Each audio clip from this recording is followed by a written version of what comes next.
weird feedback on my microphone, but it's going to buff out and we're going to work through it. So I'm not worried about that. Um, so my name is Dylan Doty. I'm very excited to be here today. This is, the first time I've actually been to Midday Connect, but I hope to join a few more.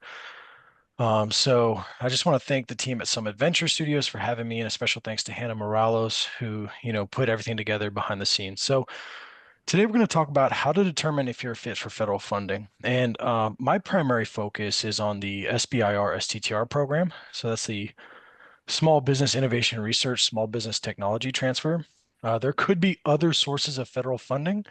So don't take what I say today and say, well, Dylan said this and I found this opportunity. I'm kind of speaking more from a lens of what I know about in the non-dilutive federal funding space, but there's a lot of opportunities out there. So this presentation is going to be a little bit different today. Generally, we do a monthly hour-long SBIR 101 where we go into depth about the SBIR program. Today, we're looking at about 15 minutes. And so it's a different type of presentation. I'm going to put some history and background in there for anyone who likes history. I do, certainly. And then I'm going to go fast, but we're going to send the slides, and we also have 15 minutes for questions. So let's get rolling. So what does the government fund? When you're talking about how to determine if you're fit for federal funding, first you got to know what the government funds, right? And, I talk to a lot of companies every day, every week, every month, and oftentimes they think the federal government is, just their small business's key to success, right? So, the small bit or the government's going to write a check and, everything's going to work out and be great. The truth is that the federal government does fund some things, and generally it's to cover gaps in the existing capital markets. We can kind of take a look at, some history of federal involvement in innovation.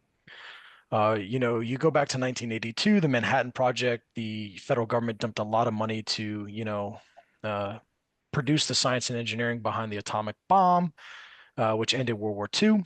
And then, probably my favorite story is, a letter from President Roosevelt to Dr. Vannevar Bush, who's the director of the Office of Scientific Research and Development at the time, saying, hey, we have all this innovative and industrious momentum from World War II. How can it be, um, harnessed in peacetime as the war ended? So that's where the Science, the Endless Frontier came out. So Dr. Bush created a report, and basically what it said was that, it is a concern of the government to invest in innovation because it affects our health, jobs, national security, and that there are endless possibilities from, pushing scientific and engineering progress for global competitiveness.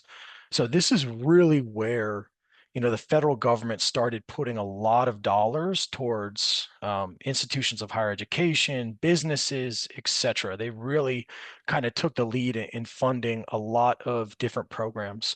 So the National Science Foundation was developed in 1950, expansion of the National Institutes of Health in 1950s, NASA and DARPA. And then the programs that I work with first formed in 1982. Kind of a cool story. Roland Tibbetts, a former military officer from World War II, was working at the NSF at the time, and he pretty much said, hey, a lot of money is going to institutions of higher education. A lot of money is going to large organizations. Can we bring some money back to small businesses? So that's when the SBIR program was created, and it was a place where that was earmarked for small businesses to get some funding. So when you think about government dollars, um, you're generally not thinking about everything. There are some instances where they do fund some things, like I said, not speaking in absolutes, but really they're looking to fill gaps in capital. So the big thing that they are funding is R&D. There are some agency specific grants, access to capital, so they will kind of offset some of the lending programs that are out there. One that we have here in Utah is USBCI. They also, SBA loans, I'm sure you've heard of those. Those are all kind of, funded in a way by offsets from the federal government. And then probably the biggest space that the government fills is acquisition and contracts. The government as a customer is probably the largest customer in the world. The Department of Defense is certainly the largest customer in the world.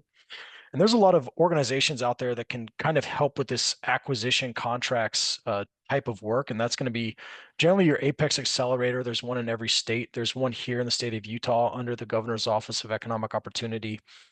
But where I kind of work is that R&D and grant space. R&D can be broken up into three separate categories. You have basic, applied, and development. So your basic research, that is, really going to be where the federal government steps in because other capital markets really don't have an interest in funding basic research. So, the federal government supports about 40% of basic research. This is experimental or theoretical work. It's going to be more, institutions of higher education, federal labs, things like that. Really, where small businesses and businesses come in is that applied and development, right? So, hey, someone's already done that experimental or theoretical work. Maybe you're licensing IP from a university or something like that, and you have, a problem that's going to a specific aim or objective that you are going to transition, which was once basic, to applied or development work. So, I have a graph down there based on, the different levels of funding from businesses, federal government, and universities. This actually used to be much more along the federal government, but over time, businesses have kind of made their way into this space. So a little bit about my team.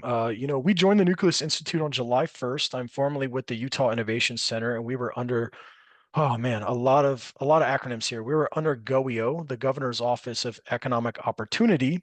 And before that, we were with the Utah Science, Technology, and Research Initiative, USTAR. So we've been around for a long time, over 10 years, and we've been helping companies win SBIR, STTR funding. So we provide a funding roadmap for Utah startups and emerging companies developing innovative technology. So a little bit about us. We consult with Utah small businesses to win these competitive awards. We support the research community in finding collaboration opportunities, and we run some of these federal programs. We are a free service. The state of Utah sees us as an economic development tool. So our salaries are paid for by the state, and we've brought in over $350 million in federal dollars to the state, right? So the state says, hey, we're pretty fiscally conservative. The federal government has a lot of money. Bring some of that money here to the state of Utah, and that's my job. So the SBIR STTR program, it's over $4 billion annually. That's a lot of money, a lot of zeros. It's mandated by the Congress and the funding level is specified by federal law. So the way that it works is these federal agencies have extramural research budgets. And, federal agencies that have an extramural research budget over $100 million have to set aside 3.2% of that and earmark it for small businesses. For the STTR, these are your larger agencies that have extramural research budgets over $1 billion, and 0.45% of that budget needs to go towards small businesses. So, my takeaway here is those are not very large percentages, and it still equates to over $4.5 billion. So there's a lot of money from the federal government going into research and development and going into, these budgets. And much of it is going to universities, national labs, and large organizations. So this really is the pie for small businesses. So you've probably heard of academic grants before, and really that's for scientific and engineering discovery and understanding. What makes SBIR, STTR difference is that small business component of things. So, you're tying that discovery and understanding to a product that you're going to commercialize in the long run. I've talked about the differences of SBIR, STTR. So the main takeaway here, I'm not going to go through every detail, is in the SBIR program, you are allowed to partner. In the STTR program, you are required to partner, right? So, and that goes down to your budget. For instance, let's say you want to subaward to a university because they have some equipment or they have some, technological expertise in your area. In that case, you could subaward to that university to provide those services for your project. Here in the state of Utah, that could be any university. You could look at federal labs. Perhaps there's a university outside of Utah that, they have an expertise that you really looking to utilize. You can go outside of Utah as well. So how does the program work? Well, it's a phase program. So, your first phase is generally going to be some sort of proof of concept, a 6 to 12 month project, anywhere from 75,000 to $300,000. Your phase two, which you're going to get after your phase one, is technology development. It's going to be 24 months, 750 to around $2 million. And then phase three, there's actually no dollars that go towards phase three. Phase three is more, hey, go out there and, either go to the commercial market or sell to a federal contracting marketplace after you've kind of developed your technology. So, technology eligibility, you might be saying, well, how do I know if I'm a fit? Well, generally, like I said, the federal government's looking to fill gaps in capital markets. So, where are venture funds? Where are banks? Where are these other sources of funding not providing capital? Well, really, it's high risk and early stage projects. So, this was a quote taken from the SBIR authorization. Important or critical inventions and innovations that may not be considered by other types of venture funding, right? So if you just have an idea and you go to a bank and say, "Hey, I want money," they're going to tell you to kick rocks, right? But if you have an idea, you can clearly articulate your business plan behind that idea and what you're going to do to get that to commercialization and development. This is where it could be a fit. So some technologies developed on this program, internet GPS system, Qualcomm chip, the human genome. There's also some really practical examples like a better life vest, a better sandbag. I saw the Navy was looking for better mattresses. I guess they care about sleep over there. So yeah, a lot of different examples and come talk to us. So company eligibility, this is for for-profit businesses. Needs to be 51% owned by individuals who are citizens or permanent residents. 500 or fewer employees is what the SBA says is a small business. For some of you, that might sound like a very large business. Most of the companies we work with are between 1 to 5 employees. Excuse me. And then, to work with our team, we are funded by the state. We ask that you are headquartered in Utah. So that's your primary place of business, not necessarily where you're incorporated or anything like that. So the agencies are the ones that drive this program. Every single agency has a different mission that drives the R&D topics they fund. So right here, there's 11 different federal agencies. The ones in bold participate in the STTR program, but USDA, Department of Agriculture, Department of Defense, Department of Energy, these are the agencies that are going to be setting the missions that drive what they fund. So I just given a snippet of some of these agency missions. I went to the DoD, which is now calling themselves the Department of War, FYI. But it says on there, delivering innovative technology to the warfighter. So if you have a commercial product or something you're developing that has a fit for the warfighter, Department of Defense could be a good fit for you. For the National Science Foundation, they are very broad. They have more open topics that are investigator led. And they're pretty much saying that, hey, if you have a technology that can positively benefit society and lead to significant outcomes in the commercial market, we're interested in hearing your idea. When you think about the Department of Defense, they more fund specific topics which are very, mission focused. So the DoD or the DoW is telling you, hey, we have this problem. Are there any solutions out there for it? The National Science Foundation is more of an open agency where they're saying, hey, like, give us your best idea that, fits our mission. So, there's a lot of nuances when it comes to these missions and these different agencies. So, contact someone that has experience with the program. Okay, let's get some guesses. Out of this list, who do you think is the largest agency? Come on, how many people do we have here? Foundation. National Department Science of Foundation? Great guess, but it is going to be the Department of Defense. So they have about half the pie. Then you're looking at Health and Human Services, Department of Energy, NSF, NASA. They all have some similar amounts, and then others. So what the takeaway from this slide is just like don't self-select out, right? You might say, hey, my technology is AI, so I should look at National Science Foundation. Well, guess what? Just about every agency is funding something in AI that has, a mission fit for them, right? Or you might say, hey, I'm developing a new drug or a new medical device. Well, guess what? Department of Defense funds a lot of drugs, a lot of medical devices and things like that. So, work with someone, do some topic searches and see what's out there. So, here's just a list that shows different federal programs and when they release. The idea here is, work with our team. We can help you develop a plan to target some of the agencies that you're looking at. But, it's not one program. Each agency kind of runs how they do things. All right, we got a short time here, but I want to do a quick topic search. So here's SBIR.gov. Can you all see this? All right. Yeah, I guess it's good to note that we are currently in a national government shutdown, which is affecting the program.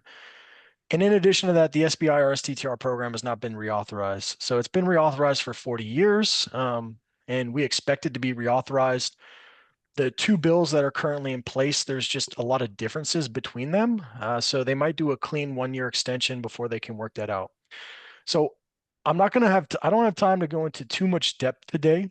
But if you go to apply and you go find topics and solicitations, you can come here and type in a keyword, right? So right now, it's only going to search the 25 topics that are currently open. So that's not necessarily a really good representation of the program. But like, let's say if we go to the closed topics, we're going to have 21,560 results. Looks like I had, let's do, I don't know if I spelled that correctly, but artificial intelligence. All right. So right here, you're going to see over 1,000 topics that are being funded that have something to do with artificial intelligence, right? You can go down here, you can say, hey, this one fits me. Right now, you're seeing a lot of DoD topics. Perhaps you want to just look at the National Science Foundation. You can go down here and select the National Science Foundation. There's 152 topics on artificial intelligence from NSF, right? And you can click on this and learn more about, what they're looking for, the release dates, the due dates, and close dates. This one closed May 15th. And some of them are going to have descriptions of those topics. Again, just for the sake of time, I'm going to continue on, but that's a tool that you can use. The last thing I'd say is if you go to this portfolio, you go to award data. Let's say you want to, see if any companies have, and this is a great place just to see if any companies have won anything that's related to your technology. You can get as specific or as general as you want in this. You can search keywords and you can read abstracts and see which companies have been awarded. So this was a company in Connecticut. They had a Well, how are 305,000 you? award, and No.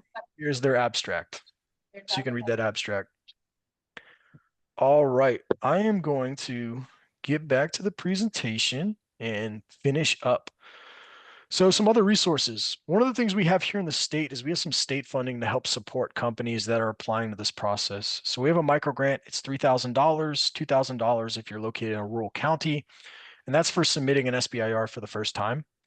We also have a non-recourse loan. This is bridge funding between a phase one and a phase two, and it's up to $50,000, and it's to bridge the gap for, phase two funding. Um, I know a lot of people are interested in other resources that are out there. So here are some that I really enjoy or really like to go to. And these are all links that you can go to, and I'm going to send you the slides. But the Governor's Office of Planning and Budget tool, if you click on that, it populates a bunch of different funding opportunities from the state of Utah. So, if you think about the state of Utah, there are a bunch of different nonprofits, a bunch of different universities, a bunch of different agencies that have grant programs. So take a look at that, see if anything fits what you're looking for. The big grant every year is the Economic Assistance Grant, and this is administered by the Governor's Office of Economic Opportunity. It just ended. It's about $4.5 million.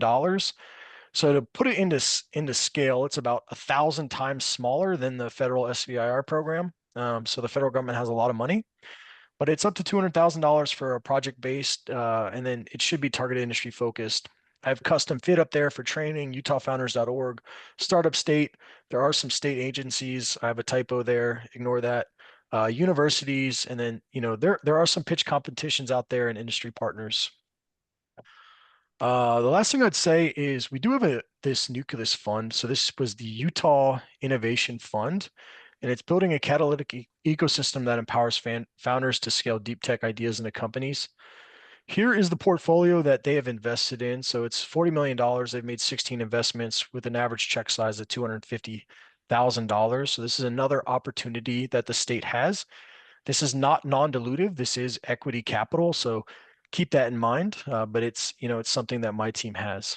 Okay, I'm about 2 minutes over, but here is our team. Here's my contact information. I'm going to be honest, I don't use that number very often, so email is the best place to reach me. Um, and here is the Nucleus Institute's team, and I am happy to open it up to questions. Thanks, Dylan. We have a couple of questions that were typed in the chat box. So the first one we have here is, how competitive is the application process, and what are the odds of actually getting funded? Yeah, so this is a good question. Yeah. So what I like about this is, or maybe not like about this, is you know, there's no such thing as free money, right? No matter where you go, money is incredibly hard to get. Whether you are going to, pitch to, 100, 200 investors, talk to angels, whatever it may be, that is incredibly hard money to get. So the federal government does not give out free money, and it is a highly competitive process. I would say that funding ranges anywhere from 10 to 20%, but if you have a truly innovative, unique idea that solves a problem that the federal government has, then there are opportunities to get funded.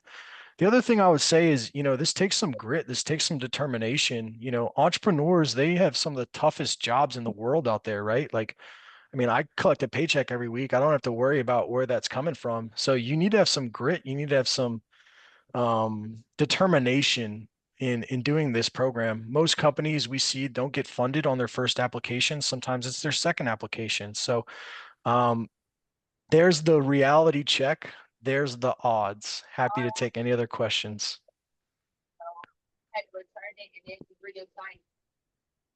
Dang, that's a pain. Sorry. All right. Let's see here. Does federal funding limit what you can do with your IP later on? So, No, I'll fill it myself. these investments are truly non-dilutive and they're not taking any equity from your company. So there are some, I'm not a lawyer, but if you look at, kind of the details of some of the contracts you enter into, in cases of national emergency, the federal government can license your technology from you. We know of one instance with over 200,000 awards. Anytime you also have the federal government fund IP, you need to report it. But the federal government is not in the position to commercialize technologies. Like, if you think that they are interested in, taking a small business's idea, and, trying to commercialize it themselves, that's not what they're in the business for. So, uh, there are some scares around that, but what I would say is read the contract fully, consult with a lawyer if that's something you're comfortable with. And then there's also a lot of things that you can do personally. So if you have a patent, if you are continuously innovating, right, intellectual property shouldn't be a significant problem. So how long does it take to actually get a response after applying? Oh, okay. So how long does it take to actually get a response after applying? What I would say is agency specific. So, Department of Defense has done a good job recently where they've been, announcing awards within 90 days. The National Science Foundation, the National Institutes of Health, you go to a third party panel review. So that's going to be a bit longer in terms of when you're getting a response back. That could be anywhere up to 6 months. So it kind of goes back to that free money comment. There's no such thing as free money. It's going to take time and energy. And what I would say as an entrepreneur and as a business owner, plan that into how you're going to fund your company, right? If you know it's going to take 6 months to hear back about your NSF SBIR, make sure you're doing things in the background that are, progressing or generating revenue or something like that. Are there funding programs for R&D collaborations with other countries? Um, So that's a tough question. The SBIR STTR program and many federal programs are funded by U.S. taxpaying dollars. So for SBIR STTR, every dollar needs to be spent in the United States of America. There are unique circumstances where certain populations, for instance, let's think about the National Institutes of Health. Maybe you're doing research and development on a population that is outside the United States. There are rare and unique circumstances where that money can be spent outside of the United States of America. But that is where it generally ends. I'm not going to say it's impossible, but it is very hard. There could be other programs that could, fund R&D collaborations with other countries, but I'm not I'm not aware of them at this moment. So, all right. Any other questions? Okay. What are reviewers generally looking for in a successful proposal? Um, and this is kind of where it goes back to agencies, right? So agencies have certain missions and they set their R&D. Okay. So when you're looking at the Department of Defense, they're going to want to know how it, affects the warfighter. They're going to want to know like the stage of your innovation, and each proposal lays out what the review criteria are going to be. When you think about an agency like the National Science Foundation, they're really caring about your intellectual merit. They're caring about your project. They're caring about your broader impacts, etc. But here's a hack. Okay. I didn't talk about this, but you know, every agency is primarily looking at four things. And here are four things that, most venture funds and most other investors are looking for. So your innovation. So what problem are you solving? How is it innovative? How is it better than the current state of the art, right? Your technical objectives and challenges. So if I give you $300,000, what is the project that you're going to spend that $300,000 on?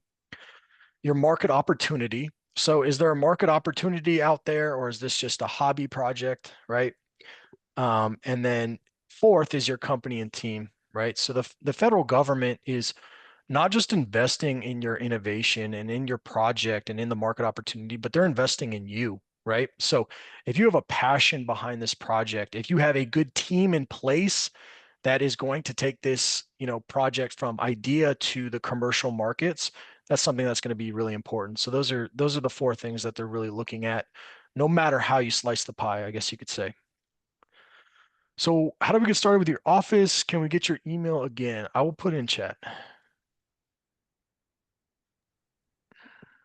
That's perfect. All right. Any other questions? This is I Dominic. love answering questions. So Can you hear me? yes, Dom, I can hear Oh, you. yeah. I just had a question about STTR, which is very interesting, and I need to learn more about it. I work at the University of Utah, yet I have projects here I'm proposing that would involve partnering or starting a small business as part of that. How would STTR work with that if I'm working in both capacities? Do you have any Yeah. idea?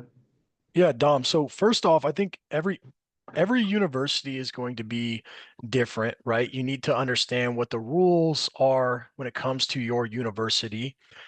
But this is what I can say is for the SBIR STTR program, the project needs to be submitted by the small business. So there needs to be some type of small business that is created that you can, that can take the funds. So there's a lot of ways to do this. Ultimately, it comes to a budget breakdown. So for STTR, you can outsource up to 70% of that budget. So, or excuse me, up to 60% of that budget. So that means 40% of the work needs to be done by that small business. So 60% can be subawarded to the university, right? So, maybe you have a grad student that has some entrepreneur experience they want to, um, you know, start a business with. Maybe you want to take a sabbatical. I'm not sure, right? But what you're going to do is you're going to create a company. Someone needs to be a full-time employee in that company that can take the role of principal investigator with the company. And then you're going to enter into a sub-award with the university. So, Dom, if you have a lab at the university, you could have a grad student create a business, be the PI, you could be the co-founder, whatever the setup is. I'm not a legal business entity creator.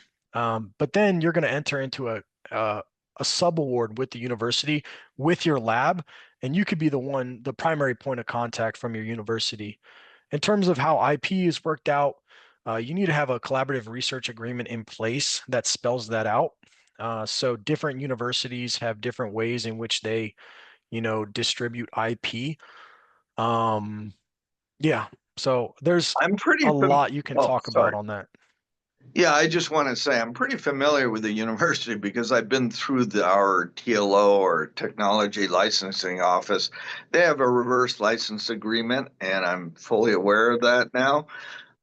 So it was more from the STTR side to see if that's a real advantage of, let's say I am the PI at the university, we have a lab, and we create this other entity, which I understand you're familiar with, that would really become a good overall strategy. Is that sound reasonable?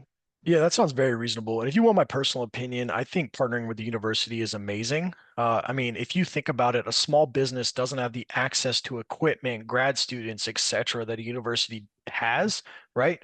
So if you're submitting a proposal as a two-person small business without any of the equipment necessary to conduct the project, Mhm. right, that doesn't make a whole lot of sense.